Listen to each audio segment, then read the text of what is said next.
चलिए नमस्कार साथियों, एक बार पुनः आपका स्वागत है हमारे YouTube चैनल पर। जैसे कि आपको डिस्क्रिप्शन में दिख रहा होगा, आज का जो हमारा लेक्चर है वो कॉन्स्टिट्यूंट असेंबली से अगला लेक्चर है। मतलब कि हमारे जो भारतीय संविधान, इंडियन पॉलिटी, भारतीय राज्य व्यवस्था की जो सीरीज चल रही है उसका ये हमारा 8वां लेक्चर आज होने वाला है। ठीक है, इस लेक्चर में हम किन चीजों को पढ़ने वाले हैं, पहले हम उनके बारे में थोड़ा सा देख लेते हैं और उनसे जो क्वेश्चंस पुराने आए हुए हैं मध्य प्रदेश राज्य लोक सेवा आयोग में, उनकी भी हम थोड़ी सी चर्चा कर लेंगे कि कौन कौन से क्वेश्चन मेंस के एग्जामिनेशन में या प्रीलिम्स के एग्जामिनेशन में भी यहां से पूछे गए हैं या फिर मैं पढ़ाऊंगा उसी के साथ भी आपको बता दूंगा। पहले देखते हैं हम कौन कौन सी चीजों को पढ़ने वाले हैं।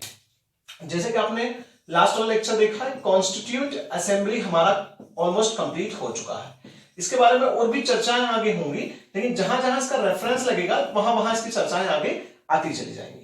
जो हमारा आज का टॉपिक है, टुडे का जो हमारा टॉपिक है, वो हमारा टॉपिक कौन सा है? वो हमारा टॉपिक है कैरेक्टरिस्टिक्स या फीचर्स, ठीक है, या फिर फीचर्स ऑफ इंडियन कॉन्स्टिट्यूशन, मतलब भारतीय संविधान की विशेषताएं ना। आज हमें जिस मुद्दे के बारे में पढ़ना है वो कौन सा है?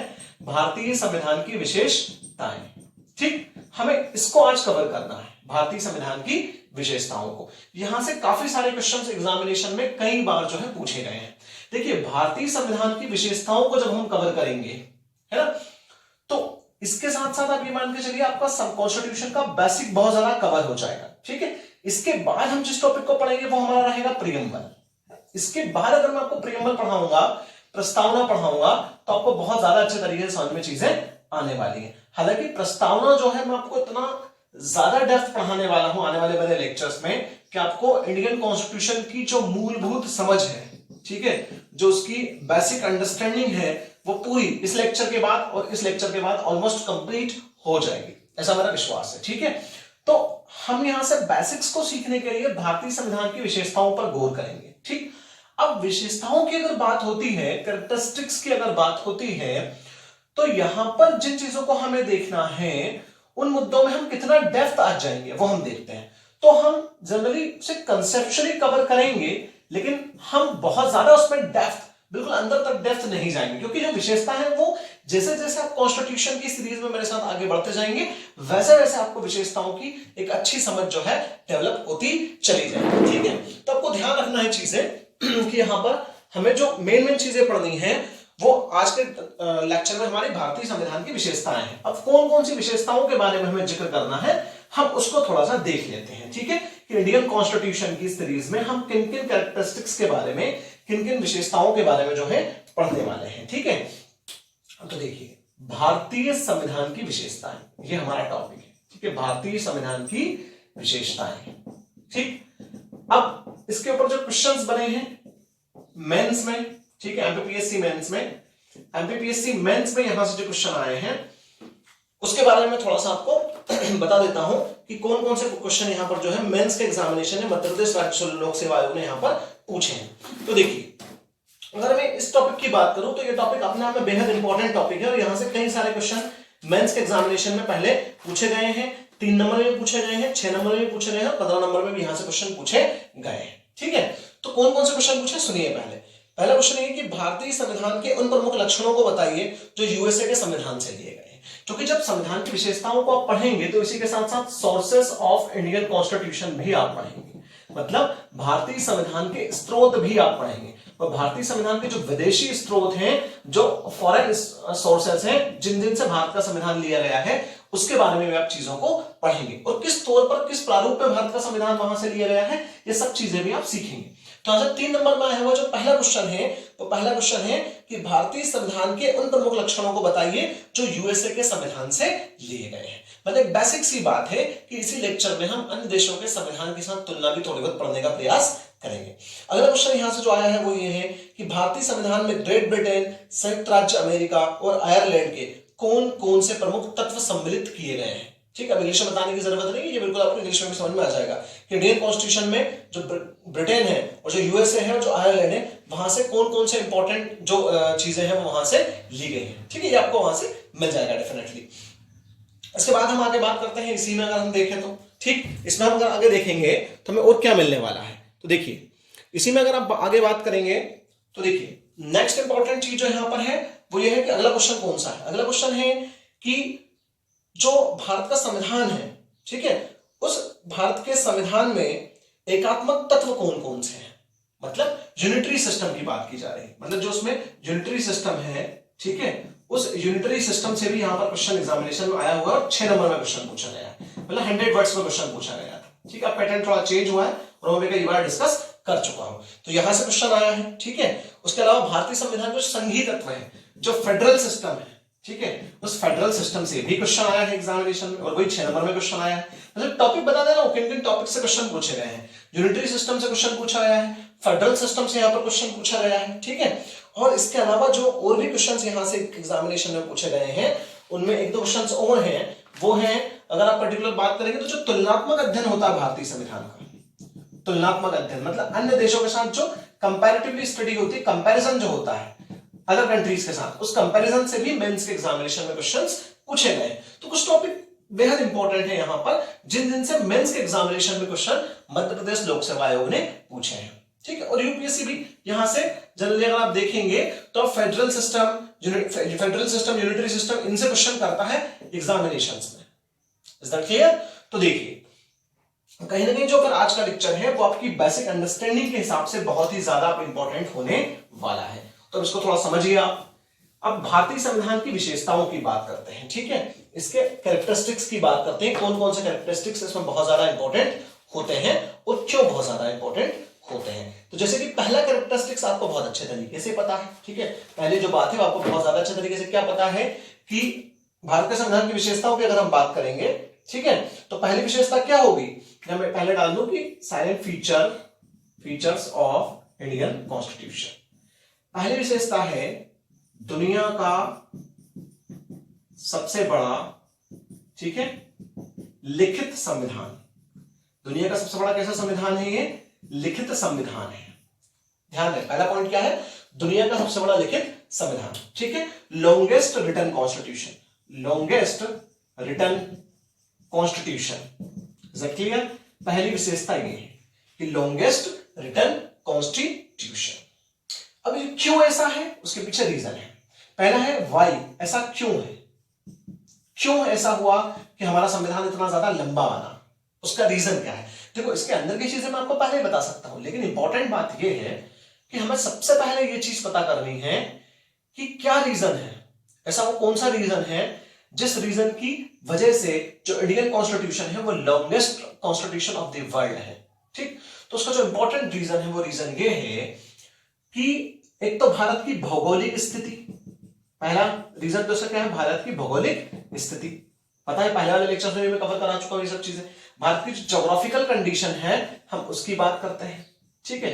ज्योग्राफिकल कंडीशन के साथ साथ भारत की सोशल कंडीशन, मतलब भारत की सामाजिक स्थिति, ठीक, और भारत की राजनीतिक स्थिति, political condition, political scenario India का, राजनीतिक स्थिति, ये सब चीजें। और कहीं ना कहीं अगर हम बात करें तो देखो हमारा जो हिस्टोरिकल मामला है वो भी, हमारा जो स्वतंत्रता संग्राम है उसके अपने कई सारे मुद्दे हैं, तो सभी लोगों की बातों को भी वहां पर रखना था। कॉन्स्टिट्यूंट असेंबली में समझा चुका हूं ये सब चीजें मैं आप। और एक और इंपॉर्टेंट बात, जो कुछ राज्य हैं उन कुछ राज्यों के लिए हमारे संविधान में स्पेशल प्रोविजंस भी हैं, मतलब विशेष प्रावधान भी हमने किए हैं, स्पेशल प्रोविजंस हमने किए हैं, हमने विशेष प्रावधान किए हैं। इसलिए कहीं ना कहीं हमारा संविधान बहुत सारा लंबा संविधान, लॉन्गेस्ट कॉन्स्टिट्यूशन बना है। Is that clear? ठीक, अब हम बात करते हैं कि लॉन्गेस्ट कॉन्स्टिट्यूशन है तो कैसा लॉन्गेस्ट कॉन्स्टिट्यूशन है।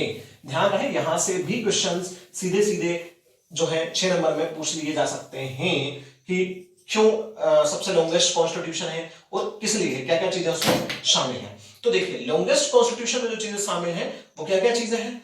तो पहली बात यहां पर इंपॉर्टेंट ये हो जाती है कि जब हमारा संविधान बना था उसी समय हमारे संविधान में 322 भाग, कितने पार्ट्स हैं? 322 पार्ट्स हैं। और हालांकि मेन पार्ट्स 322 नहीं 22 पार्ट है, ठीक है, करेक्ट करिएगा, 322 नहीं 22 पार्ट है, 22 भाग यहां पर है, यहां पर पार्ट्स 22 है, ठीक है, वो मैं अनुच्छेदों का मैंने बोल दिया है आपसे। तो देखिए 22 भाग यहां पर है, 22 पार्ट्स यहां पर, लेकिन 8% 25 पार्ट्स है, मतलब कुछ पार्ट्स बाद में जो है यहां पर ऐड किए गए हैं, कुछ पार्ट्स बाद में यहां पर क्या हुए हैं, ऐड हुए हैं, जोड़े गए हैं। हालांकि कुछ पार्ट्स हटाए भी गए थे। अब मैं आपको रेफरेंस दे दूं, जब मैं आपको 7th कॉन्स्टिट्यूशन अमेंडमेंट पढ़ाऊंगा, जब मैं आपको 7वां संविधान संशोधन पढ़ाऊंगा 1956, तो वहां बताऊंगा कि कौन सा भाग हटाया गया था, कौन से भाग को रिमूव किया गया था। ठीक है, क्योंकि हमारे संविधान में अमेंडमेंट करने की पावर है, मतलब कि संशोधन करने की भी शक्ति है। तो कौन सा भाग हटाया गया था, और जब मैं आपको यहीं पर जो है कुछ और कॉन्स्टिट्यूशन अमेंडमेंट पढ़ाऊंगा, जब मैं आपको यहां पर बताऊंगा एक विशेष संविधान संशोधन के बारे में, 42nd constitution amendment, 42nd constitution amendment मतलब 42वें संविधान संशोधन के बारे में पढ़ाऊंगा, तो मैं बताऊंगा कि किस तरीके से 4A यहां पर जोड़ा गया था, जिसमें क्या है, जैसे मौलिक कर्तव्य है, फंडामेंटल ड्यूटीज हैं, वो यहां पर जोड़ी गई थी। ठीक है, इसी के बाद किस तरीके से भाग 14 का यहां पर आगे जोड़ा गया था, किस तरीके से भाग 9A यहां पर जोड़ा गया था, 9A। ठीक है, या 9 का या 14A, ठीक, का को इंग्लिश में ए बोलेंगे। तो ये भाग किस तरीके से हमारे कॉन्स्टिट्यूशन में जोड़े गए थे, जब मैं आपको कॉन्स्टिट्यूशन अमेंडमेंट पढ़ाऊंगा, ठीक है, जब मैं आपको संविधान संशोधन पढ़ाऊंगा, तो संविधान संशोधन में मैं आपको बताऊंगा कि किस तरीके से 22 से 25 पार्ट्स हमारे कॉन्स्टिट्यूशन में आज की डेट में सर्वाइव करते हैं। लेकिन आपको ध्यान रखना है कि भाग कितने हैं, 22, और एट प्रेजेंट 25 यहां से कहीं नहीं है, लेकिन उन्हीं पार्ट्स के अंदर सब पार्ट्स हमने बना दिए हैं। ठीक है, उन्हीं के अंदर हमने जो है, मेन तो 22 ही है, उनके अंदर ही हमने जोड़ दिए। जैसे 4 के अंदर 4A हमने कर दिया। ठीक है, 14 के अंदर हमने 14A कर दिया, 9 के अंदर हमने 9A कर दिया। इस टाइप की चीजें यहां पर हुई हैं। तो पहली बात भागों से रिलेटेड कंप्लीट होती है। इसी तरीके से जब हमारा संविधान बना था, ठीक है, तो उस समय हमारे संविधान में कहीं ना कहीं 395 आर्टिकल्स, कितना आर्टिकल्स, बेहद इंपॉर्टेंट, 395 आर्टिकल, जो अपने आप में दुनिया में बहुत ज्यादा आर्टिकल्स है किसी संविधान में, और 8 अनुसूचियां थी। ठीक है, शेड्यूल्स कितने थी, 8 शेड्यूल्स थी। Is that clear? अब 8 शेड्यूल्स थी, और आज के समय में अगर हम देखेंगे तो 12 शेड्यूल्स हैं। कैसे 12 शेड्यूल्स हो गई? ये 12 शेड्यूल्स भी आपके कहां पढ़ोगे, जब मैं वही कॉन्स्टिट्यूशन अमेंडमेंट आपको पढ़ाऊंगा तो वहां आपको मालूम पड़ेगा कि 8 शेड्यूल से कैसे हमारे यहां पर 12 शेड्यूल हो गई, 12 अनुसूचियां हो गई। तो पहली इंपॉर्टेंट बात कौन सी है, दुनिया का सबसे बड़ा लिखित संविधान है, मतलब कि दुनिया का लॉन्गेस्ट रिटन कॉन्स्टिट्यूशन है। और क्यों है, इसलिए है, वो मैं आपको इसके अंदर बता चुका हूं। देखिए, पहले मैं बोल चुका हूं कि भारतीय संविधान की विशेषताएं हमें एक लेक्चर में कवर करनी है, और पॉलिटी पढ़ाते टाइम पहले भी आपसे कई बार चीजें बोल चुका हूं कि पॉलिटी पूरी एक दूसरे से कोरिलेटेड है। ठीक, अगर चाहे तो एक लेक्चर में पूरी पॉलिटी हम समझने का प्रयास करें, ये भी कई बार हो सकता है, लेकिन ये जो टॉपिक है, इस टॉपिक से आपको जो मेन बातें हैं वो कहीं समझ में आएंगी। ठीक है, मैं भी बहुत हेल्पफुल आपके लिए रहने वाला है। तो पहला पॉइंट क्लियर है कि दुनिया का सबसे बड़ा कैसा संविधान है, लिखित संविधान है, रिटन कॉन्स्टिट्यूशन है। ठीक, सेकंड पॉइंट पर चलते हैं कि सेकंड विशेषता यहां पर कौन सी है। तो सेकंड विशेषता यहां पर यह है, ठीक है, कि हमारे यहां पर संविधान की सर्वोच्चता है, संविधान की सर्वोच्चता।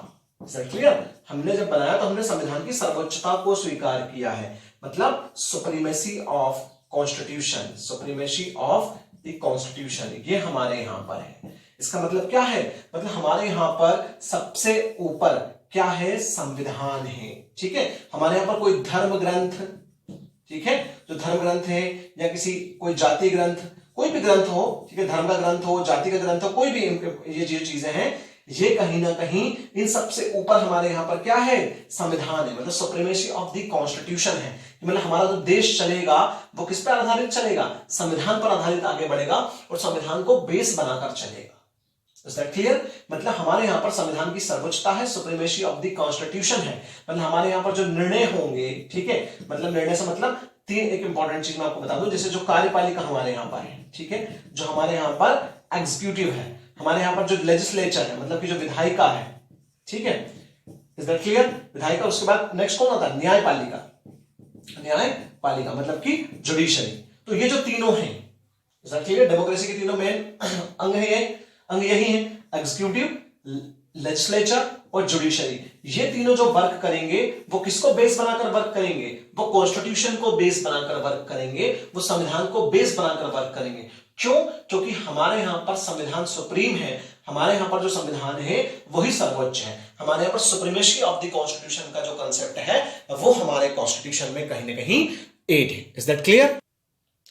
इसके बाद अगर हम देखें तो इसके बाद क्या है, जो हमारा थर्ड पॉइंट है वो हमारा थर्ड पॉइंट बनेगा, ध्यान है मैं थोड़ा शॉर्ट में इसको समझा रहा हूं, आप इसके नोट्स इस तरीके से बनाते हुए चलिएगा, ठीक है, क्योंकि आपको आंसर राइटिंग में बहुत ज्यादा हेल्प करने वाला है।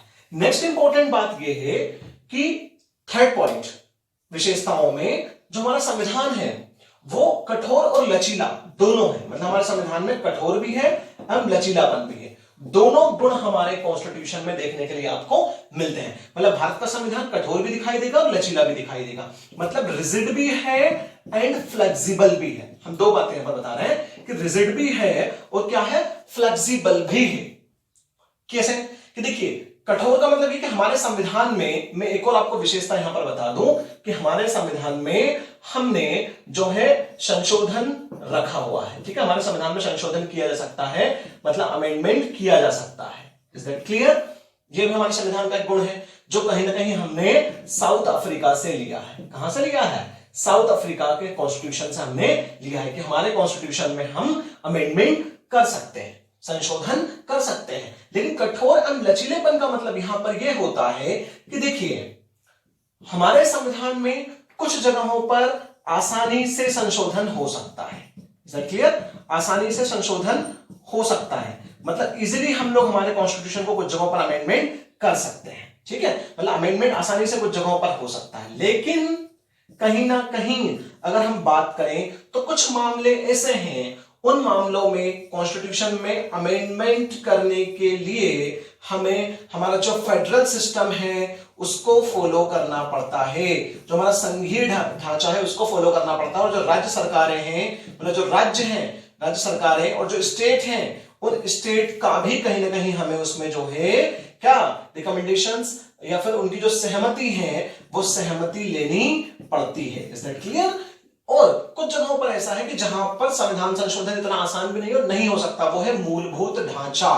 Is that clear? जब भी संविधान के मूलभूत ढांचे की बात होगी, बेसिक स्ट्रक्चर डॉक्ट्राइन की बात होगी, जब भी बेसिक स्ट्रक्चर डॉक्ट्राइन की बात इंडियन कॉन्स्टिट्यूशन में अमेंडमेंट के मामले में होगी तो वहां पर आसानी से ऐसा संशोधन नहीं किया जा सकता। लेकिन जब आप आगे पढ़ेंगे तो आपको लगेगा कि हमारे यहाँ पार्लियामेंट फिर भी कहीं ना कहीं काफी ज्यादा पावरफुल है। लेकिन अगर मैं बोलूं तो फिर भी हमारा संविधान जो कठोर और लचीलापन, मतलब रिजिड और फ्लेक्सिबल दोनों है। क्लियर? इसे लोग बेनिफिट भी देते हैं, सारी चीजें अपनी जगह है, लेकिन कहीं ना कहीं अगर आप बात करेंगे तो इतनी आसानी से कुछ जगहों पर संशोधन नहीं किया जा सकता। जैसे कि रिजिड के मामले में अगर हम फंडामेंटल राइट्स की बात करें, ठीक है, तो वहां पर हमारा कॉन्स्टिट्यूशन रिजिड हो जाता है, मतलब कैसा हो जाता है? कठोर हो जाता है।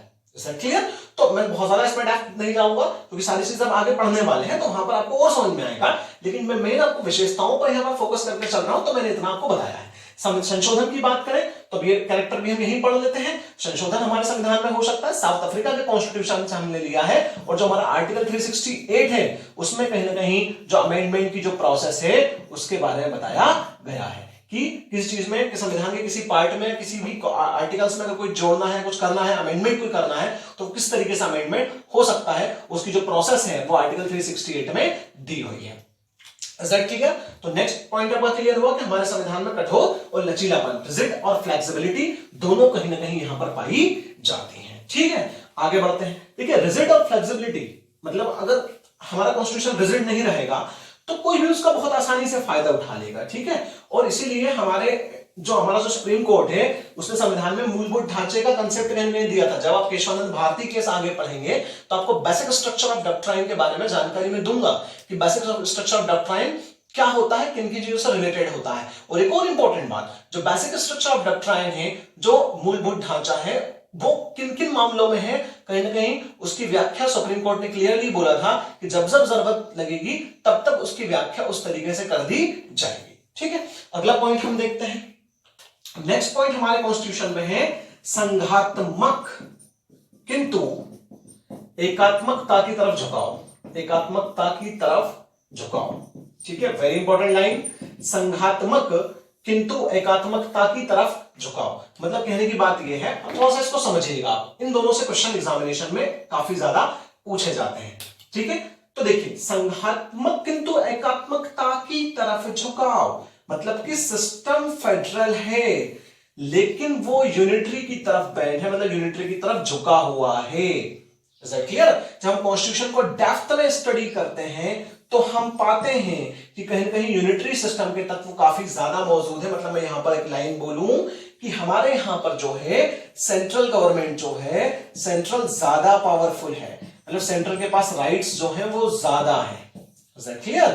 ठीक, तो देखिए क्या होता है यहां पर जब हम बात करें, देखो संघात्मक व्यवस्था का क्लासिक एग्जांपल क्या है? अमेरिका। Is that clear? संघात्मक व्यवस्था में मतलब जो पावर ऑफ डिवीजन है, वो पावर ऑफ डिवीजन बिल्कुल क्लियरली मामलों में होता है, मतलब कि जो शक्तियों का विभाजन है, शक्तियों का बंटवारा बहुत इस मामले में होता है कि कहीं ना कहीं एक दूसरे की शक्तियों में इंटरफेयर इतना आसान नहीं होता, तो शक्तियों का बंटवारा होता है। तो शक्तियों का बंटवारा तो हमारे यहां पर भी है, मतलब फेडरल सिस्टम जो है, उस फेडरल सिस्टम की अगर हम बात करें तो हमारे यहाँ पर भी 3 अनुसूचियां विशेष तौर पर मेन है। हमारे यहाँ पर संघ सूची है, ठीक है, मतलब सेंट्रल लिस्ट है। हमारे यहाँ पर राज्य सूची है, मतलब कि स्टेट लिस्ट है। और एक कौन सी लिस्ट है? समवर्ती सूची, कॉन्करेंट लिस्ट। ठीक, ये भी है कॉन्करेंट लिस्ट। ये तीनों लिस्ट हमारे यहां पर वर्क करेंगे, मतलब संघात्मक व्यवस्था हमारे यहां पर है।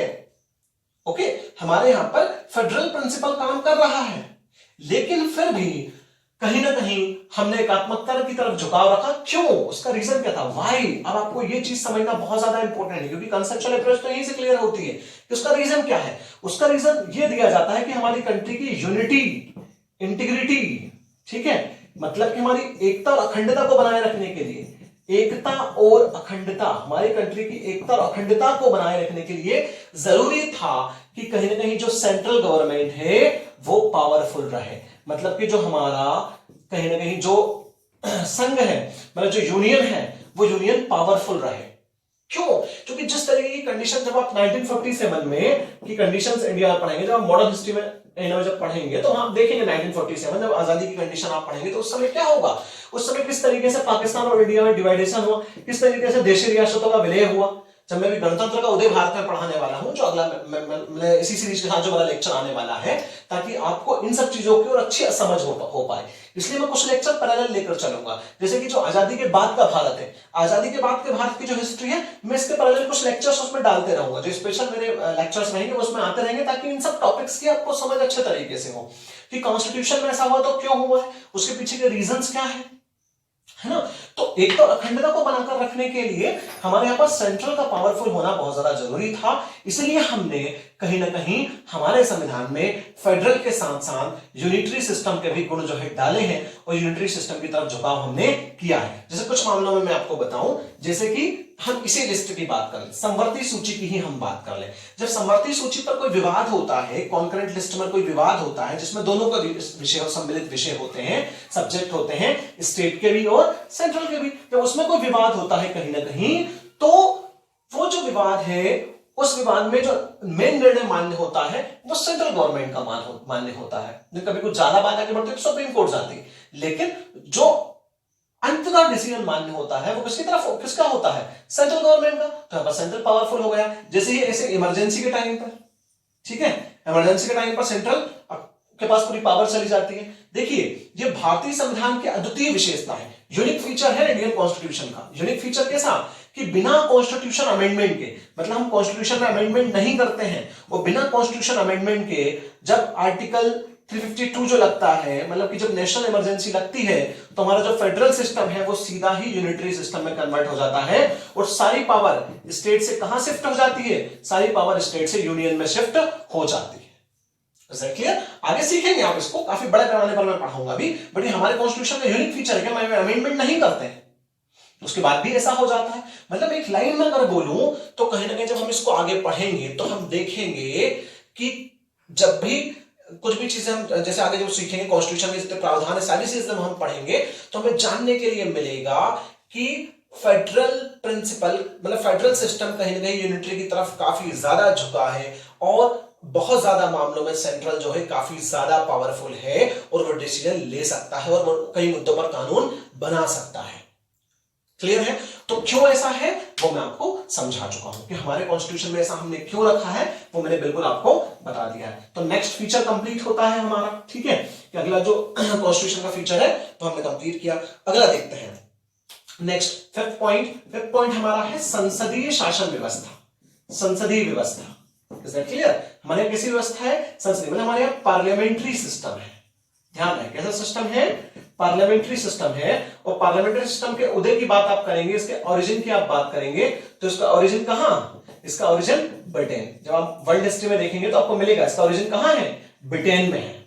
है ना। तो ब्रिटेन में जिस तरीके की संसदीय शासन व्यवस्था चलती है, हमारे यहाँ पर भी उसी तरीके की जो है संसदीय शासन व्यवस्था को हमने अपनाया है। मतलब संसदीय शासन व्यवस्था से मतलब क्या, कि हमारे यहाँ पर जो प्रेसिडेंट है, जो मतलब राष्ट्रपति हैं, ठीक है, हमारे जो राष्ट्रपति होते हैं, प्रेसिडेंट होते हैं, वो नाम मात्र की कार्यपालिका है, नाम मात्र की कार्यपालिका। Is that clear? मतलब कि नाम उसमें शक्तियां निहित होती हैं, लेकिन उनकी शक्तियों का जो वास्तविक उपयोग करते हैं वो कौन करते हैं? प्राइम मिनिस्टर करते हैं। तो जो प्रेसिडेंट है वो नाम मात्र की कार्यपालिका है, मतलब नॉमिनल एग्जीक्यूटिव है। अगर हम बात करें तो कैसी एग्जीक्यूटिव है हमारे यहां पर? नॉमिनल एग्जीक्यूटिव है। Is that clear?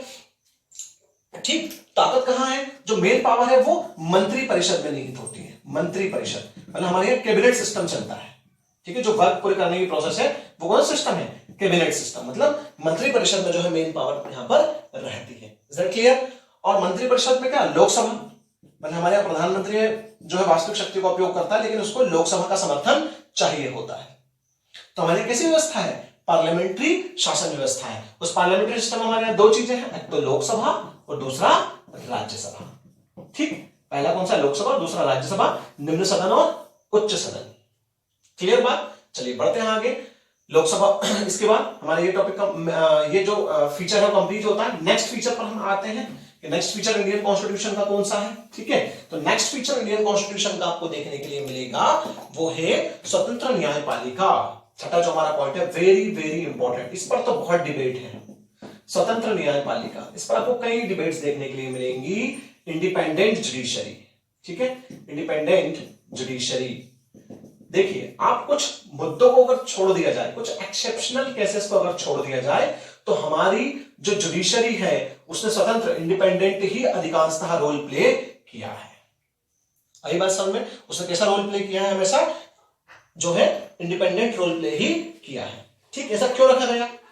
उसका रीजन क्या था? उसका रीजन ये था कि हमने इंडिपेंडेंट जुडिशरी का कांसेप्ट तो लिया कहां से? ये हमने लिया है यूएसए से, मतलब अमेरिका से। और हमारे यहाँ इंडिपेंडेंट जुडिशरी हमने इसलिए रखी क्योंकि भारत में डेमोक्रेसी है। अब उस डेमोक्रेसी में अगर न्यायपालिका पर कहीं ना कहीं कार्यपालिका का बहुत ज्यादा दबाव हो, ठीक है, कार्यपालिका का अगर बहुत ज्यादा दबाव न्यायपालिका पर हो, तो कहीं ना कहीं न्यायपालिका हमारे नागरिकों के साथ अन्य मुद्दों में, कई चीजों में जस्टिस नहीं कर पाएगी, मतलब सही से न्याय नहीं कर पाएगी। हालांकि अगर ये डिबेट हो सकती है कि प्रभाव तो सब रहता है, जब जब सरकार पावरफुल होती है न्यायपालिका पर वो हावी होने की कोशिश करती है। ये आपको कुछ मामलों में दिखाई देगा और बिल्कुल ऐसा कहीं ना कहीं है भी, और एक इसमें बहुत बड़ी डिबेट्स भी हो सकती हैं। लेकिन अगर मैं फीचर की बात करूं इंडियन कॉन्स्टिट्यूशन में बेसिकली, तो डेमोक्रेसी हमारे यहाँ पर है और जस्टिस के लिए हमने हमारी जो न्यायपालिका जुडिशरी है उसको इंडिपेंडेंट रखा है। इसका मतलब यह है कि न्यायपालिका में एक तो इंटरफेयर नहीं होगा, ठीक है, उसके जो डिसीजंस हैं, उसके जो जज हैं वो अपने हिसाब से ही सारे तथ्यों और गवाहों के मद्देनजर होकर करते हैं। सुना होगा आपने फिल्मों में डायलॉग, ठीक है। तो डिसीजन जो मेकिंग है वो जुडिशरी अपने हिसाब से करती है। क्लियर है बात? तो इंडिपेंडेंट जुडिशरी का हमारे यहां पर कंसेप्ट है। आगे पढ़ेंगे भी कि सुप्रीम कोर्ट के जो जज हैं उनकी नियुक्ति किस तरीके से होती है, उनका वेतन भत्ते किस तरीके से दिए जाते हैं, सारी चीजें आपको आने वाली हैं आगे। बट जो मेन कंसेप्ट है वो क्या है? हमारे संविधान की विशेषता है कि हमारे यहाँ पर जुडिशरी कैसी रहेगी? हमारे यहाँ पर जुडिशरी जो है इंडिपेंडेंट जुडिशरी रहेगी। ठीक। ये भी हमारे यहाँ पर कंसेप्ट देखने के लिए मिलता है। अगली इंपॉर्टेंट बात, इंडियन कॉन्स्टिट्यूशन का अगला फीचर क्या है? इंडियन कॉन्स्टिट्यूशन का अगला फीचर है कि हमारे यहां पर 7th सिंगल सिटीजनशिप है।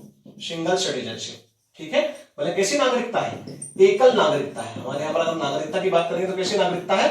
एकल नागरिकता है। सिटीजनशिप की अगर आप बात करें तो कॉन्स्टिट्यूशन का जो पार्ट 2 है उसमें आपको सिटीजनशिप के बारे में सारी चीजें मिलेंगी। जो अनुच्छेद 5 से लेकर 11 तक है, जो आर्टिकल, ठीक है, 5 to 11 तक आर्टिकल्स हैं, वो आपको किससे जुड़े हुए मिलेंगे? वो आपको नागरिकता से जुड़े हुए मिलेंगे। और इसके बारे में मैं आगे चर्चा करने वाला हूं CAA वगैरह पर, ठीक है, CAA वगैरह जो नागरिक संशोधन कानून बना है, जो सारी चीजें हुई हैं, उस पर एक बड़ी चीज जो है, एक मतलब मुद्दा जो है उस पर, इश्यूज पे जो है उस पर डिस्कशन होने वाला है। लेकिन जब मैं पार्ट 2 पर यहां पहुंचूंगा और जब मैं आपको सिटीजनशिप के बारे में पढ़ाऊंगा तो मैं आपको बिल्कुल पढ़ाऊंगा कि 1955 में सिटीजनशिप के मामले में जो एक्ट है उसमें क्या है, उसमें किस तरीके से चेंजेस आगे किए गए हैं, ये जो आज जो चेंजेस हुए हैं वो किस तरीके से चीजें हैं, तो आप बिल्कुल पढ़ने वाले हैं। 370 के बाद JNK में जो चेंजेस आए हैं वो क्या है, ये सब चीजें आप देखने वाले हैं। लेकिन हमारे कॉन्स्टिट्यूशन में जो फीचर है वो क्या है कि सिंगल सिटीजनशिप हमने रखी है, मतलब हमारे यहाँ जो नेशनलिटी है वो इंडियन होती है। Is that clear? ठीक है। बढ़े आगे चलिए, मतलब हमारे यहां पर कहीं ना कहीं अगर हम देखें तो राज्यों की अलग सिटीजनशिप नहीं है, मतलब राज्यों की अलग नागरिकता नहीं है, एक ही नागरिकता है और वो है भारतीय। ठीक, चलिए आगे देखते हैं। इसमें हमारे यहां पर जो अगली विशेषता है वो ये है, मेरे ख्याल से 8th है, ठीक है, वो अगली विशेषता है सार्वभौमिक मत अधिकार, सार्वभौमिक मत अधिकार, है ना, ये भी आप आगे देखेंगे। ठीक है, सार्वभौमिक मत अधिकार, लेकिन वयस्क मत अधिकार है, सार्वभौमिक वयस्क मत अधिकार। सार्वभौमिक वयस्क मत अधिकार का मतलब यहां पर क्या है? सार्वभौमिक वयस्क मत अधिकार का मतलब यहां पर ये है कि हमारे यहां पर जो व्यक्ति 18 वर्ष की आयु पूर्ण कर लेता है और अगर भारत का नागरिक है तो उसे मतदान करने का अधिकार हमारे यहां पर होता है, वोटिंग राइट उसे हमारे यहां पर होता है। ठीक है, चलिए बढ़ते हैं इसमें आगे। मैं यहां पर बता दूं, हमारे पास एडल्ट सफरेज है, इसको इंग्लिश में बोलेंगे एडल्ट सफरेज, मतलब यूनिवर्सल एडल्ट सफरेज। ठीक, 9 पॉइंट जो इसमें मैं ले सकता हूं वो क्या है? वो ये है कि कहीं ना कहीं जो हमारे संसदीय शासन प्रणाली है और इन सब चीजों के बीच में हमने कॉम्बिनेशन बनाकर रखा है। वो क्या? वो कॉम्बिनेशन का नाम क्या हो सकता है? देखिए, ये बेहद इंटरेस्टिंग बात है। ठीक है, संसदीय संप्रभुता, संसदीय संप्रभुता, ध्यान रखिए, संसदीय संप्रभुता एवं, वेरी इंपॉर्टेंट लाइन, एवं न्यायिक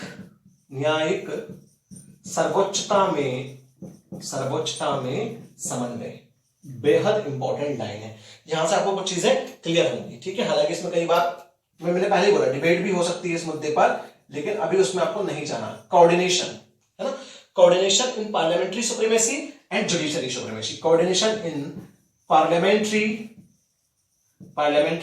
सुप्रीमेसी एंड जुडिशरी सुप्रीमेसी, इन दोनों का क्या है? इन दोनों का समन्वय हम देखेंगे। ठीक है, संसदीय संप्रभुता और न्यायिक सर्वोच्चता, मतलब हमारे यहां पर संप्रभु कौन है? संसद, मतलब कानून बनाने की शक्ति वो किसको प्राप्त है? संसद को प्राप्त है। लेकिन सर्वोच्चता किसको है? हमारे यहां सर्वोच्चता है किसको? देखिएगा जुडिशरी सिस्टम को। ठीक है, मतलब सर्वोच्च न्यायालय। तो देखिए इन दोनों में किस तरीके से समन्वय है। ऐसा तो नहीं कि दोनों एक दूसरे के अधिकारों को कहीं ना कहीं कैप्चर कर लेते हैं, उन पर हावी हो जाते हैं। ठीक है, ऐसा तो कहीं नहीं है, वो चीज हमें देखनी है। अब इस पॉइंट को हम कैसे समझेंगे? तो इस पॉइंट को समझने के लिए आप देखिए, यहां आप देखेंगे कि कोऑर्डिनेशन कैसे रहता है। जैसे अगर बाय द वे मैं यहां पर एग्जांपल अगर देना चाहूं, तो अगर हमारी पार्लियामेंट ने, ठीक है, कोई ऐसा डिसीजन लिया, कोई ऐसा कानून बनाया, मतलब ऐसा कोई लॉ बनाया जो हमारे संविधान के मूलभूत ढांचे को प्रभावित करता है और उस पर खरा नहीं उतरता, मतलब बेसिक स्ट्रक्चर डॉक्ट्राइन जो है उस पर खरा नहीं उतरता है। मुझे पता है कुछ चीजें आपको ऐसी लग रही होंगी, पता नहीं क्या चल रहा है, लेकिन ये सब चीजें जब आगे आप पूरा कॉन्स्टिट्यूशन पढ़ेंगे तो आपको विशेषताएं क्लियरली होंगी कि ये चीजें वाकई में भारतीय संविधान में मौजूद है। जब बेसिक स्ट्रक्चर डॉक्ट्राइन की बात होगी तो उस लॉ पर जो है कहीं ना कहीं हमारा सर्वोच्च न्यायालय संज्ञान ले सकता है। ठीक है, और वो उसको अवैध घोषित कर सकता है। उस लॉ को कैसे घोषित कर सकता है? अवैध घोषित कर सकता है और बोल सकता है कि कहीं ना कहीं ये जो लॉ बना है ये हमारे संविधान के मूलभूत ढांचे के अगेंस्ट है और ये मूलभूत ढांचे के अकॉर्डिंग फिट नहीं बैठता है, इसको कैंसिल किया जाए। अब देखिए, तो कहीं ना कहीं बात यह है कि पार्लियामेंट हमारे कॉन्स्टिट्यूशन पर हावी ना हो, मतलब हमारे संविधान पर हावी ना हो, संविधान का अनुरूप कार्य करे। मतलब गार्जियन ऑफ द कॉन्स्टिट्यूशन, संविधान का संरक्षक कौन है? सर्वोच्च न्यायालय। तो न्यायिक सर्वोच्चता हमारे यहां पर है। लेकिन अगर जुडिशरी बहुत कई बार हो सकता है कि जुडिशरी जो है अगर वो ऐसे डिसीजंस दे दें, ठीक है, जो डिसीजंस कहीं ना कहीं हो सकता है, हालांकि ऐसा होता बहुत कम है, कहीं ना कहीं ऐसा हो कि पार्लियामेंट ने जो लॉ बनाया वो लॉ देश के लिए बहुत ज्यादा इंपॉर्टेंट है, लेकिन कहीं जुडिशरी ने फिर भी उसको अवैध घोषित कर दिया है। तो कई मामलों में ऐसा भी होता है कि संसदीय संप्रभुता, मतलब हमारे यहां पर संसद की संप्रभुता है। ठीक है, पार्लियामेंट हमारे यहां पर संप्रभु है, सुप्रीमेसी है उसकी भी, तो कहेंगे पार्लियामेंट भी उस मामले में जो है लॉ बना सकती है, वापस से कानून बना सकती है। तो एक दूसरे का समन्वय है, मतलब ये कह सकते हैं ना तो ये इस पर हावी हो सकता है इतनी आसानी से, ना इतनी आसानी से ये इस पर हावी हो सकता है, मतलब नहीं हो सकता है। Is that clear? तो दोनों एक दूसरे पर इतनी आसानी से हावी नहीं हो सकते हैं। तो ये भी हमारे यहाँ पर आपको एक समन्वय देखने के लिए मिलेगा। मैं जब आगे बताऊंगा केशवानंद भारती केस वगैरह सारी चीजें, गोरखनाथ केस वगैरह सब पढ़ाऊंगा तो आपको देखने के लिए मिलेगा कि हाँ समन्वय कहीं ना कहीं आज ही हमारे इंडियन कॉन्स्टिट्यूशन में मौजूद है। क्योंकि मैंने पहले ही आपसे बोला, मैं बार बार बोल रहा हूं कि मैं यहाँ पर ब्रीफ आपको समझा रहा हूं, मैं आपको शॉर्ट में इंडियन कॉन्स्टिट्यूशन जो है उसकी विशेषताओं को समझा रहा हूं। ठीक है, क्योंकि कहीं ना कहीं अगर मैं इनको बहुत ज्यादा इलेबरेट करूंगा तो एक ही विशेषता में बहुत ज्यादा समय चला जाएगा। इसलिए आपको ध्यान रहे कि मैं मैनली यहाँ पर जो चीजें समझा रहा हूं वो राइटिंग स्किल्स के हिसाब से इंपॉर्टेंट है, साथ में जो कंसेप्ट कुछ है वो भी आपके क्लियर होंगे, लेकिन जो और सारे मुद्दे हैं वो आपको आगे क्लियर होते हुए चलेंगे। ठीक है, अब देखते हैं अगली इंपॉर्टेंट बात इसमें क्या है। अगली इंपॉर्टेंट बात इसमें यह है कि पार्लियामेंट्री सिस्टम तो मैंने आपको करा दिया। नेक्स्ट विशेषता यह है, वो जो भी पॉइंट आप देख लीजिएगा, हमारे कॉन्स्टिट्यूशन में फंडामेंटल राइट्स हैं। कौन सा राइट्स हैं? फंडामेंटल राइट्स हैं, मतलब हमारे कॉन्स्टिट्यूशन में हमारे मूल अधिकार हैं। कौन से अधिकार हैं? मूल अधिकार हैं। हमारे कॉन्स्टिट्यूशन में डीपीएसपी भी है, ठीक है, मतलब directive principle of state policy जिसको हम बोलते हैं, डायरेक्टिव प्रिंसिपल, ठीक है, ऑफ स्टेट पॉलिसी, मतलब कि राज्य के निर्देशक सिद्धांत, ये भी हमारे कॉन्स्टिट्यूशन में है। और हमारे कॉन्स्टिट्यूशन में मौलिक कर्तव्य भी है, मतलब फंडामेंटल ड्यूटीज भी हमारे कॉन्स्टिट्यूशन में देखने के लिए आपको मिलेगी। जब आप कॉन्स्टिट्यूशन का पार्ट 3 पढ़ेंगे, ठीक है, जब आप यहाँ पार्ट 3 देखेंगे, भाग 3 अब जब यहां पर देखेंगे, आर्टिकल 12 से लेकर आर्टिकल 35 तक का जो आप पूरा पोर्शन यहां पर देखेंगे, तो आपको फंडामेंटल राइट्स का जो कंसेप्ट है वहां पर देखने के लिए मिलेगा। वहां पर आपको मूल अधिकार वाला जो कंसेप्ट है वो देखने के लिए मिलेगा। डीपीएसपी जो है directive principle of state policy, जब पार्ट 4 पढ़ेंगे तो उस पार्ट 4 में, ठीक है, आर्टिकल 36 से लेकर 51 तक आपको डीपीएसपी देखने के लिए मिलेंगे। और जब आप पार्ट 4A पढ़ेंगे तो उसमें एक ही आर्टिकल यहां पर बाद में जोड़ा गया है, क्योंकि मैंने बता दूं आपको 42वें संविधान संशोधन के माध्यम से जोड़ा गया था मौलिक कर्तव्य, यूएसएसआर से लिए हैं हमने मौलिक कर्तव्य कहां से उठाए? यूएसएसआर। और जो डीपीएसपी उठाया है वो हमने आयरिश कॉन्स्टिट्यूशन से उठाए हैं, और जो हमने फंडामेंटल राइट्स लिए हैं हमने यूएसए के संविधान से लिए हैं। Is that clear? तो देखिए मौलिक कर्तव्य जो है वो आपको पार्ट 4A में मिलेंगे, 51A आर्टिकल में आपको देखने के लिए मिलेंगे। तो ये तीनों चीजें हैं, ये तीनों चीजें भी हमारे कॉन्स्टिट्यूशन में आपको देखने के लिए मिलेंगी। क्लियर? मतलब हमारे कॉन्स्टिट्यूशन, मैंने पहले बताया, डेमोक्रेसी भी, डेमोक्रेसी मेन कंसेप्ट है हमारी कंट्री का, ठीक। अब वो कितना डेमोक्रेटिक है ये हम आगे कभी बात करेंगे। तो मूल अधिकार हमारे कॉन्स्टिट्यूशन में आपको देखने के लिए मिलेंगे, डीपीएस भी हमारे कॉन्स्टिट्यूशन में मिलेंगे, और मौलिक कर्तव्य भी आपको हमारे कॉन्स्टिट्यूशन में जो है देखने के लिए मिलते हैं। नेक्स्ट इंपॉर्टेंट बात जो बेहद इंपॉर्टेंट है वो ये है, अगला जो हमारे कॉन्स्टिट्यूशन का फीचर है वो कौन सा है? अगला फीचर हमारे कॉन्स्टिट्यूशन का है कि हमारा जो संविधान है, ठीक है, हमारे संविधान में इमरजेंसी प्रोविजंस भी है, इमरजेंसी प्रोविजंस, ठीक है, मतलब हमारे संविधान में जो है आपातकालीन प्रावधान भी है। कौन सा प्रावधान है? आपातकालीन प्रावधान भी है, ठीक। आपातकालीन प्रावधान 3 आर्टिकल से रिलेटेड है, आर्टिकल 352, आर्टिकल 356 और आर्टिकल 360, लेकिन मैंने एक आर्टिकल 365 भी है। लेकिन ये तीनों मैं मेन बता दूं, इसमें होती है नेशनल इमरजेंसी, नेशनल इमरजेंसी मतलब राष्ट्रीय आपातकाल, इसमें प्रेसिडेंट रूल, ठीक है, राष्ट्रपति शासन, कहां? स्टेट्स में, मतलब स्टेट इमरजेंसी में बोल दो इसको कहीं ना कहीं, ठीक है। और इसमें होती है फाइनेंशियल इमरजेंसी, मतलब वित्तीय आपातकाल, फाइनेंशियल इमरजेंसी। ये तीनों हमारे यहां पर देखने के लिए मिलती है। और इसी के थ्रू मैं आपको एक इंपॉर्टेंट चीज बता दूं, पहले बताया है कि हमारा संविधान फेडरल स्ट्रक्चर को फॉलो करता है, लेकिन वो यूनिटरी स्ट्रक्चर की तरफ झुका हुआ है, ये मैंने आपको बताया। तो इसी में कब क्या होता है कि जब 352 के तहत नेशनल इमरजेंसी लगती है तो बिना संविधान संशोधन किए हमारा कॉन्स्टिट्यूशन संघीय से पूरा एकात्मक में बदल जाता है। संघीय से पूरा किसमें बदल जाता है? एकात्मक में बदल जाता है। और देखिए इमरजेंसी प्रोविजंस रखना जरूरी क्यों थे? अब आपको जो क्यों है इसका आंसर पता होना चाहिए। इमरजेंसी प्रोविजंस रखना इसलिए जरूरी थे क्योंकि जब भी कभी राष्ट्र की एकता और अखंडता पर बात आएगी, ठीक है, जब भी यूनिटी और इंटीग्रिटी पर बात आएगी, ठीक है, जब भी कंट्री की यूनिटी और इंटीग्रिटी पर बात होगी तो उस कंडीशन में मतलब उसको कोई खतरा पैदा ना हो और राज्य अपनी मनमानी ना करे और राज्य डीपीएसपी को अच्छे तरीके से फॉलो करे, ठीक है, राज्य मौलिक अधिकारों का सम्मान करे, राज्य जो है अपने नागरिकों को उचित सुविधाएं जो देना चाहिए वो सारी चीजें दे, प्लस राज्य की कानून व्यवस्था अच्छे तरीके से बनी रहे, राज्य की जो अंदरूनी व्यवस्था है वो अच्छे तरीके से बनी रहे, उन सब चीजों को अच्छे तरीके से बनाए रखने के लिए इमरजेंसी प्रोविजंस हैं। अगर उन सब चीजों में कोई गड़बड़ी होती है या फिर कोई बाह्य आक्रमण होता है, आंतरिक हमले भी अगर चल रहा है, उस स्थिति में अगर जरूरत लग जाए कि नेशनल इमरजेंसी लगाने की जरूरत है या किसी स्टेट में प्रेसिडेंट रूल लगाने की जरूरत है तो वो इनके माध्यमों से लगाया जा सकता है। इसलिए हमारे कॉन्स्टिट्यूशन में इमरजेंसी प्रोविजंस भी कहीं ना कहीं रखे गए हैं। अगली इंपॉर्टेंट बात, हमारा जो संविधान है, हमारे संविधान की एक और विशेषता बहुत इंपॉर्टेंट है, वो जिस पर आज के समय में बहुत लंबी डिबेट हो सकती है, वो है पंथ निरपेक्ष। भारत का संविधान कैसा है? पंथ निरपेक्ष है। ठीक, जब मैं आपको प्रियम्बल पढ़ाऊंगा, मैं पहले यहां पर बता दे रहा हूं, जब मैं आपको प्रियम्बल पढ़ाऊंगा तो प्रियम्बल में पंथ निरपेक्ष पर कम से कम मैं 2 से 2.5 घंटे आपको बिल्कुल समझाने वाला हूं। ठीक है, कि पंथ निरपेक्ष क्या है, उसका मतलब क्या है, बेसिकली हमारे कॉन्स्टिट्यूशन में किस तरीके से उसको रखा गया है। तो इंडिया कैसा स्टेट है, सेक्युलर स्टेट है। कैसा स्टेट है, सेक्युलर। ध्यान रहे, कैसा स्टेट है भारत, सेक्युलर स्टेट है। हालांकि पंथ निरपेक्ष शब्द हमारे प्रियम्बल में कब जोड़ा गया है, ये हमारे प्रियम्बल में जोड़ा गया था 42वें संविधान संशोधन द्वारा। कौन से संविधान संशोधन द्वारा, 42वें संविधान संशोधन द्वारा। लेकिन फिर भी कहीं ना कहीं पंथ निरपेक्षता जो है हमारे कॉन्स्टिट्यूशन में पहले से ही निहित है। ये हमारे कहीं ना कहीं फंडामेंटल राइट्स हैं, जिनमें लोगों को कल्चरल राइट्स दिए हुए हैं। ठीक है, मतलब लोगों को, और जो रिलीजियस से रिलेटेड राइट्स हैं, जो रिलीजन लोगों को राइट्स दिए हुए हैं, और जो धर्म से रिलेटेड राइट्स लोगों को दिए हुए हैं, उनमें कहीं ना कहीं पंथ निरपेक्षता तो पहले से ही झलकती है। तो ऐसा नहीं है कि सिर्फ 42वें संविधान संशोधन में प्रियम्बल में जब पंथ निरपेक्ष शब्द जुड़वाया तभी भारत सेक्युलर स्टेट हुआ। सेक्युलर स्टेट की अवधारणा तो भारत में जब संविधान बन रहा था तभी से कहीं ना कहीं इसमें निहित है। Is that clear? मतलब इसका सीधा सीधा तात्पर्य है कि सरकार का कोई पर्टिकुलर धर्म नहीं है। ठीक है, सरकार किसके अनुसार चलती है, सरकार सिर्फ और सिर्फ संविधान के अनुसार चलती है, देश संविधान के अनुसार चलता है, कॉन्स्टिट्यूशन के अनुसार चलता है, और वो किसी भी धर्म, जाति या किसी भी उस मामले में किसी व्यक्ति से भेदभाव नहीं करेगा। ठीक है, उसकी जो मतलब जो भी उसके धर्म से रिलेटेड चीज है उनका अच्छे तरीके से सम्मान करेगा। कहीं कहीं मैं थोड़ा सा इसको इतने ही शॉर्ट में भी समझा पाऊंगा, क्योंकि मैं पहले बताया है कि जब प्रियम्बल पढ़ाऊंगा तो इन सब चीजों पर मैं बेहद बहुत ज्यादा लंबा और बहुत अच्छा एक डिस्कशन करने के मूड में हूं और करने भी वो वाला हूं।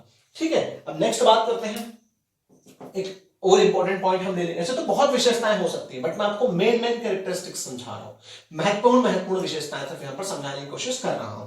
तो देखिए, अगली इंपॉर्टेंट बात यह है कि भारत का जो संविधान है, भारत का संविधान कहीं ना कहीं विभिन्न स्रोतों से लिया गया है। बहुत इंपॉर्टेंट लाइन है, भारत का संविधान जो है विभिन्न स्रोतों से लिया गया है।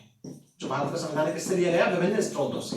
ठीक, मतलब अडॉप्टेड बाय वेरियस सोर्सेस। जो इंडियन कॉन्स्टिट्यूशन है, हम क्या बोल रहे हैं कि अडॉप्टेड बाय वेरियस सोर्सेस, कई सारे सोर्सेस जो हैं उनसे इंडियन कॉन्स्टिट्यूशन को लिया गया है। इसमें 2 तरह के सोर्स हैं। देखिए, 2 तरह के सोर्स कौन कौन से, अगर मैं यहां बोलना चाहूं तो वो 2 तरह के सोर्स होंगे। एक तो मैं आपको बता दूं इंटरनल सोर्स, इंटरनल सोर्स, ठीक है, और एक आपका होगा एक्सटर्नल सोर्स। एक्सटर्नल सोर्स मतलब कि आंतरिक स्रोत और बाह्य स्रोत। ठीक है, अब जब मैं आंतरिक स्रोत की बात करूंगा तो आंतरिक स्रोत में देखिए, जब संविधान की विकास यात्रा देखेंगे, संवैधानिक विकास आप भारत में देखेंगे, जब भारत में कॉन्स्टिट्यूशनल डेवलपमेंट देखेंगे, तो उसमें आप देखेंगे कि किस तरीके से 1773 से 1935 मतलब 1947 तक ही मैं बोल दूं किस तरीके से संविधान जो है उसकी विकास यात्रा चली है। तो इंटरनल सोर्स में सबसे महत्वपूर्ण कौन सा अधिनियम था, 1935 वाला। तो 1935 अब देखिए, यहां से एक और कंसेप्ट आपको क्लियर करते हुए चलना है। एक कंसेप्ट यहां से मैं आपको क्लियर करते हुए क्या चलना है कि भारत के संविधान पे क्वेश्चन मार्क लोग लगाते हैं। क्वेश्चन मार्क क्या है कि भारत का संविधान जो है वो दुनिया के अदर कॉन्स्टिट्यूशन का एग्जैक्ट कॉपी है। कुछ लोग ऐसा बोलते हैं, बट ऐसा नहीं कि हम भारत के लोग हैं, भारतीय होने के नाते ये बोलते कि नहीं ये कॉपी नहीं है, उसको सिरे से खारिज कर दें, तो ठीक है, ऐसा हम नहीं बोल सकते। लेकिन अगर हम बोलेंगे तो हम उस बेस पर बोलेंगे जब हमारे पास लॉजिक हो। तो यस, हमारे पास तर्क है इसको खारिज करने के लिए कि ये एग्जैक्ट कॉपी नहीं है। ध्यान रहे, एग्जैक्ट कॉपी नहीं है, बल्कि हमारी जरूरतों के अनुसार लिया गया संविधान और बनाया गया संविधान है। भारतीयों की जैसी जरूरत थी उस हिसाब से हमारे संविधान को बनाया है। और सबसे बड़ी बात है, डॉक्टर भीमराव अम्बेडकर का कहना था कि दुनिया में जिस तरीके से जो दुनिया का इतिहास रहा है और हम जिस इतिहास में जो पूरा संविधान का जो डेवलपमेंट हुआ है और जो अलग अलग कंट्रीज में डेवलपमेंट किया है, उन सभी के अनुसार अगर हम देखें तो कहीं ना कहीं आज हम जिस स्थिति में खड़े हैं, आज जब 1946 में कॉन्स्टिट्यूएंट असेंबली बनी, तो इस स्थिति में जब हम खड़े हुए हैं तो इस स्थिति में दुनिया जो है, जो पूरा वर्ल्ड है, उसने पहले इस मामले में बहुत सारा काम कर लिया है। तो कहीं ना कहीं वर्ल्ड से हम बहुत सारी चीजें सीख सकते हैं। हम जबरदस्ती हमारी एनर्जी को बर्बाद क्यों करें, हम एनर्जी को बर्बाद नहीं करेंगे, जो हमारे काम का वो हम उठा लेंगे। क्लियर? तो कहेंगे हम, इससे हमारी एनर्जी बची, इससे हमारा व्यय बचा, खर्च बचा, और इससे हमारा समय बचा। क्योंकि जब दुनिया में जो चीज हो चुकी है उन चीजों से हम कई सारी चीजें सीखते हैं, तो अच्छी बात है ना। जैसे कि एक एग्जांपल मैं आपको दे दूं, जैसे हम ही लोग हैं, हम लोग सिविल सर्विसेज के एस्पिरेंट रह चुके हैं, तैयारी कर चुके हैं काफी ज्यादा, ठीक है, और एग्जाम्स काफी ज्यादा दे चुके हैं, तो कहीं ना कहीं एक्सपीरियंस जो है उस एक्सपीरियंस को हम आप लोगों के साथ शेयर कर रहे हैं। Is that clear? तो हमारा एक्सपीरियंस से कहीं ना कहीं आप लोग सीख रहे हैं। जैसे एक वर्ड कहा जाता है ना कि खुद से एक्सपीरियंस लेके चीजें करेंगे तो शायद एक लाइफ ही कम पड़ जाए, दुनिया में जो दूसरे एक्सपीरियंस है उनसे भी हमें सीखना चाहिए, तो हमने वही कहीं नहीं यहाँ पर काम किया है। लेकिन अब आप भी एक इंपॉर्टेंट बात करेंगे, जब मैं ऑफलाइन क्लासेस में पढ़ाता था, अभी भी मैं आपको एक चीज बोलता हूँ कि सेल्फ स्टडी बेहद इंपॉर्टेंट है एग्जामिनेशन क्रैक करने के लिए। तो अगर आप सेल्फ स्टडी नहीं करेंगे, क्या आप खुद की क्रिएटिविटी नहीं डालेंगे? बिल्कुल आप खुद की क्रिएटिविटी डालेंगे, और आपको अपने अनुसार चीजों को सोचना पड़ेगा कि मेरी जरूरत कहां पर किस तरीके की है, उस तरीके से आपको अपनी क्रिएटिविटी डालना पड़ेगी। तो मतलब जो एक्सपीरियंस टीचर्स जो आपको दे रहे हैं वो, और जो आपकी क्रिएटिविटी है वो, और जो आपका एक्सपीरियंस है वो दोनों मिलकर काम करेंगे तो बेहद अच्छे तरीके से आपकी प्रिपरेशन होगी। ऐसा ही हमारे कॉन्स्टिट्यूशन में हम बात करें कि भाई जो इंटरनल सोर्सेज हैं, वो इंटरनल सोर्सेज भी एग्जैक्ट कॉपी नहीं है भाई, ये डेवलपमेंट चला है, और ये डेवलपमेंट जो चला है वो डेवलपमेंट हमारी मांगों के अनुसार ही तो हुआ था। जिस तरीके की हमारी कंट्री की मांग थी, तो हमारे स्वतंत्रता संग्राम की मांगे थी, कहीं भी वही धीरे धीरे फुलफिल हो रही थी। तो इंटरनल सोर्स की अगर मैं बात करूं तो 1935 से लगभग 65 से 70% पोर्शन हमारे कॉन्स्टिट्यूशन का 1935 के एक्ट से लिया गया है। और जो कई सारी इंपॉर्टेंट बातें हैं, जैसे जुडिशरी का जो कंसेप्ट है, जुडिशरी, ठीक है, अध्यादेश, ठीक है, अध्यादेश वाला मामला, जुडिशरी वाला मामला, केग वाला मामला, ठीक है, जो हमारा केग है वो, इसके अलावा लोक सेवा आयोग, मतलब कि पीएससी में यहां पर लिख दूं लोक सेवा आयोग की अगर मैं बात करूं वो, उसके बाद आपात उपबंध में अगर मैं बात करूं, मेरे ख्याल से आपको बहुत ज्यादा नीचे दिख नहीं रहा होगा, तो मैं बोल दे रहा हूं कि जुडिशरी, आपात उपबंध, है ना, ये सारी चीजें, और इसके अलावा जो प्रशासनिक विवरण है, सारी चीजें जो हमने 1935 के एक्ट से ली हुई है ना, अगर इंटरनल सोर्स की मैं बात यहां पर करता हूं तो। Is that clear? अब आप देखिए, ब्लेम लगता है एक्सटर्नल सोर्सेस पर कि भाई ये तो कॉपी कर दिया आपने। हमने 61 देशों के कॉन्स्टिट्यूशन को स्टडी किया है ना, और यहां से हमने वेरियस चीजें उठाई हैं, बहुत सारी चीजें जो है हमने यहां से उठाई हैं, लेकिन हमने एग्जैक्ट कॉपी नहीं ली है, ध्यान रहे, एग्जैक्ट कॉपी हमने नहीं किया है, हमने हमारी कंट्री की नीड्स के अकॉर्डिंग उसको वहां से लिया है, हमारी आवश्यकताओं के अनुरूप हमने वहां से प्रावधानों को लिया है, और जो भी प्रोविजंस हमने वहां से उठाए हैं, उन प्रोविजंस में हमने हमारी आवश्यकताओं के अनुसार बदलाव कर दिया है, चेंज कर दिया है। ठीक, तो एक्सटर्नल सोर्सेस कौन कौन से हैं उसकी हम थोड़ी सी बात कर लेते हैं कि एक्सटर्नल सोर्सेस में हमने कहां से कौन कौन सी चीजों को लिया है और किन किन चीजों को उठाया है, हम वो भी थोड़ा सा यहां पर देख लेते हैं। ठीक है, तो देखिए एक्सटर्नल सोर्सेस में अगर मैं बात करूं तो सबसे पहले अगर मैं ब्रिटेन की बात करूं तो ब्रिटेन से हमने क्या क्या लिया है, हम थोड़ा सा वो देख लेते हैं, है ना, कि ब्रिटेन से हमने किन किन चीजों को लिया है। तो सिर्फ बोल दे रहा हूं, संसदीय शासन प्रणाली मतलब कि पार्लियामेंट्री सिस्टम हमने ब्रिटेन से पहले नहीं उठाया, बस एज इट इज नहीं है, थोड़ा चेंज है। ठीक है, संसदीय विशेष अधिकार हमने ब्रिटेन से लिए हैं, विधि का शासन हमने लिया है, उसके अलावा संवैधानिक रूप से राष्ट्रपति की स्थिति बोली है मैंने, राष्ट्रपति की स्थिति हमारे संविधान में क्या रहेगी वो हमने कहीं ना कहीं ब्रिटेन से लिया है। ठीक है, और जो हमारी एकल नागरिकता है, सिंगल सिटीजनशिप है, वो हमने ब्रिटेन से लिया है। ठीक है, चुनाव में सर्वाधिक मत के आधार पर जो है प्रत्याशी जीतेगा, मतलब कि first past the post system, first past the post. ठीक है, ये सिस्टम हमने कहीं ना कहीं कहां से लिया है, ब्रिटेन से लिया है, जो जीता वही सबसे आगे, ये हमने ब्रिटेन से लिया है। मंत्रिमंडल प्रणाली, कैबिनेट सिस्टम हमने ब्रिटेन से लिया है। तो कई सारी चीजें हमने जो है ब्रिटेन से उठाई है, लेकिन हमने हमारी आवश्यकताओं के अनुरूप उठाई है, और ब्रिटेन के संविधान का प्रभाव हमारे संविधान पर काफी देखने के लिए मिलेगा। क्यों? क्योंकि कहीं ना कहीं जो वैश्विक शासन काल में हमने ब्रिटेन से भी काफी कुछ चीजें सीखी थी। ठीक है, उसके बाद यूएसए, ध्यान आप लिख लीजिएगा, मैं सिर्फ जनरल एविएशन में इसको समझा दे रहा हूं, क्योंकि जो नेक्स्ट लेक्चर्स मेरे होंगे इसमें हम और ज्यादा इसको पढ़ने वाले हैं।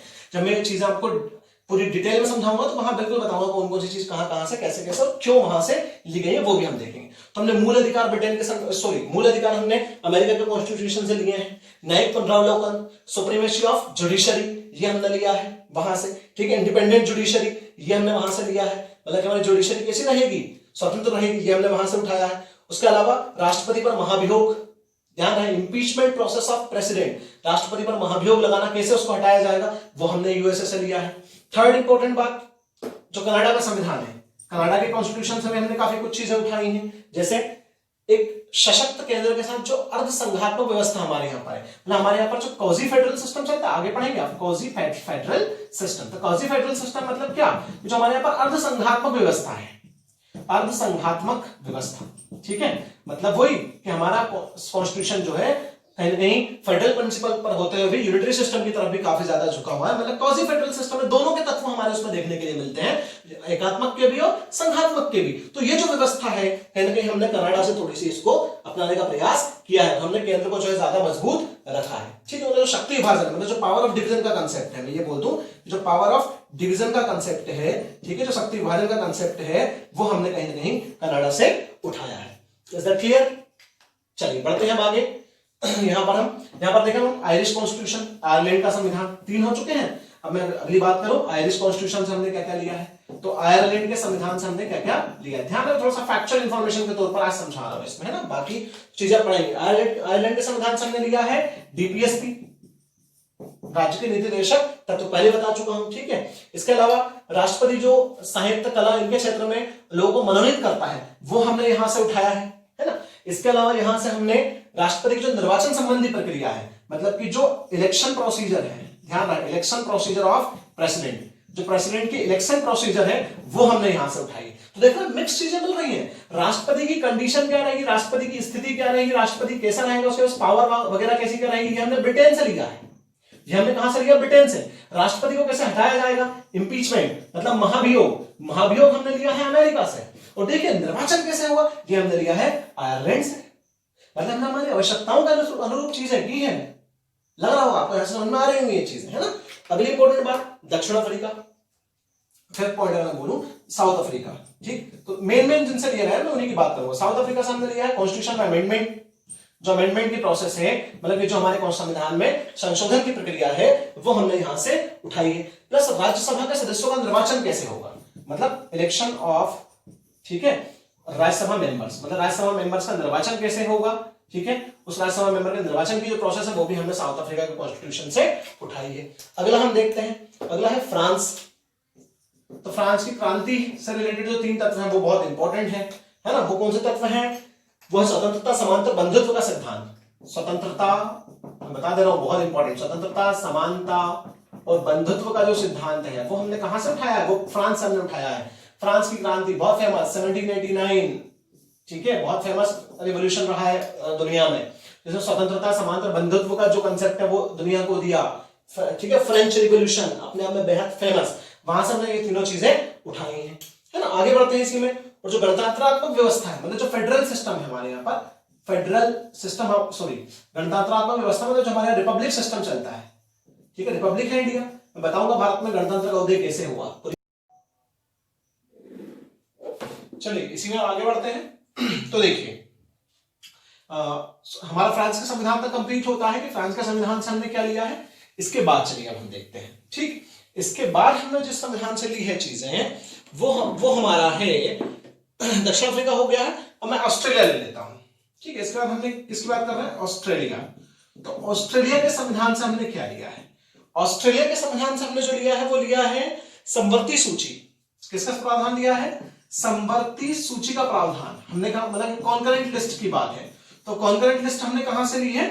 ऑस्ट्रेलिया के संविधान से ली है। ठीक, उसका जर्मनी से हमने क्या लिया है?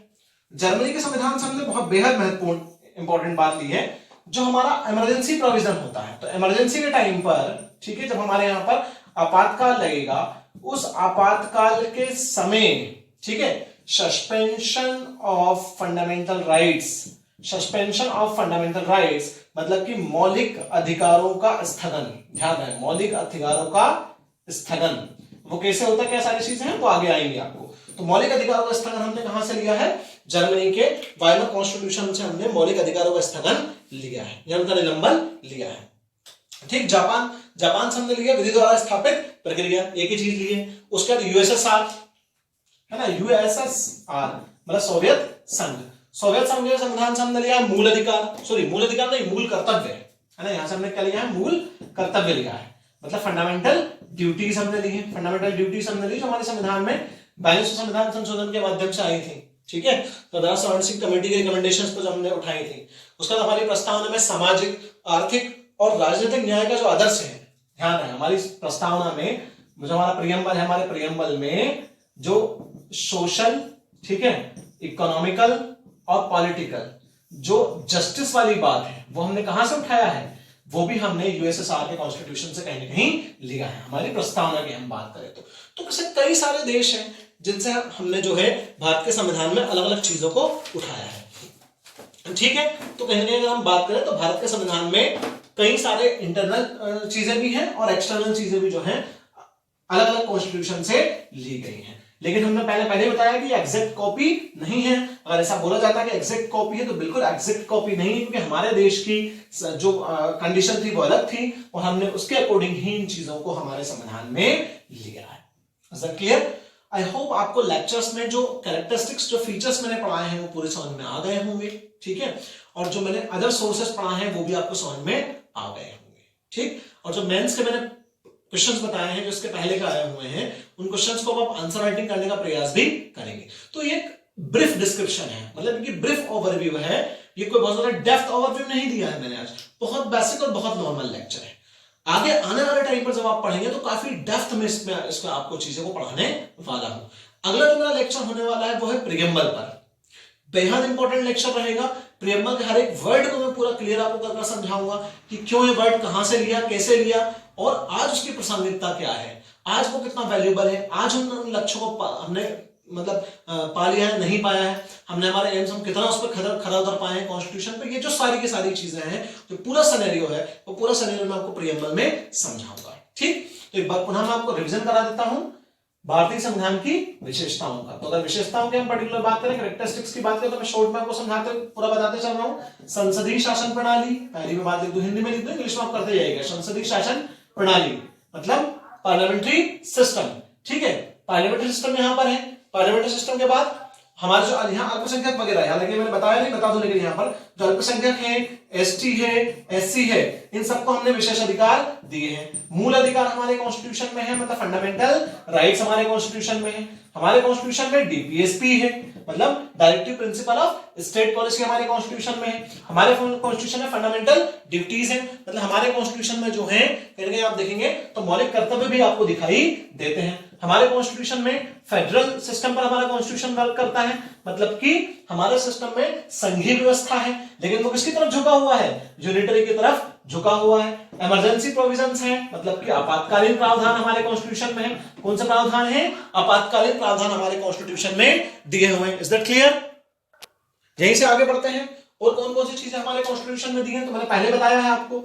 हमारे यहाँ पर जो संविधान है उसकी सर्वोच्चता है, जो संविधान है उसके हमारे यहाँ पर क्या है, सर्वोच्चता। हमारे यहाँ पर इंडिपेंडेंट जुडिशरी है, मतलब कि स्वतंत्र न्यायपालिका हमारे यहाँ पर है। Is that clear? इन सब के साथ साथ अगर हम बात करें तो दुनिया का सबसे लंबा और लिखित संविधान है, लंबा और लिखित संविधान है। ठीक है, और हमारे संविधान लचीला भी है कुछ जगहों पर और कुछ जगहों पर कैसा है, कठोर भी है। ठीक, तो ऐसी कई सारी विशेषताएं जो हैं आपको भारत के संविधान में देखने के लिए मिलती हैं। अब ये विशेषता कितनी प्रासंगिक हैं, ठीक है, इन विशेषताओं पर हमारा संविधान खरा उतर पाया है नहीं, ये सारी चीजें आप मेरे आने वाले लेक्चर्स में देखेंगे। उसमें हम क्रिटिकल एनालिसिस, ठीक है, और एनालिटिकल एनालिसिस हर तरीके से इसको देखने की कोशिश करेंगे। आई होप साथियों आपने इस लेक्चर को बेहद अच्छे तरीके से एंजॉय किया होगा। लेक्चर कैसे आपको लग रहे हैं आप कमेंट बॉक्स में मुझे बताते रहिए, और कुछ डाउट्स अगर आए तो पर्सनली आप मुझसे पूछ भी सकते हैं, मैं पहले ही आपको बता चुका हूं, आप मुझसे कंफर्म कर लीजिएगा। ठीक, नेक्स्ट लेक्चर में हम जो बात करेंगे, इसके जो पैरेलल सीरीज चलेगी वो है भारत में गणतंत्र का उदय, उसके बाद मैं आपको समझाऊंगा प्रियम्बल। ठीक, और जल्द ही मेरा जो है मॉडर्न हिस्ट्री का मैं बहुत बड़ा लेक्चर भी डालने वाला हूं, करीबन 2.5 से 3 घंटे का, जिसमें कॉन्क्विस्ट जो बंगाल पर कॉन्क्वेस्ट हुआ है, मतलब जो बंगाल पर विजय हुई है इसकी ब्रिटिशर्स की, उसके बारे में मैं आपको पूरा व्याख्या के तौर पर समझाने वाला हूं। ठीक है, आई होप आप चीजों को एंजॉय कर रहे होंगे, पढ़ते रहिए, बी क्रिएटिव। ठीक, thank you so much, have a nice day.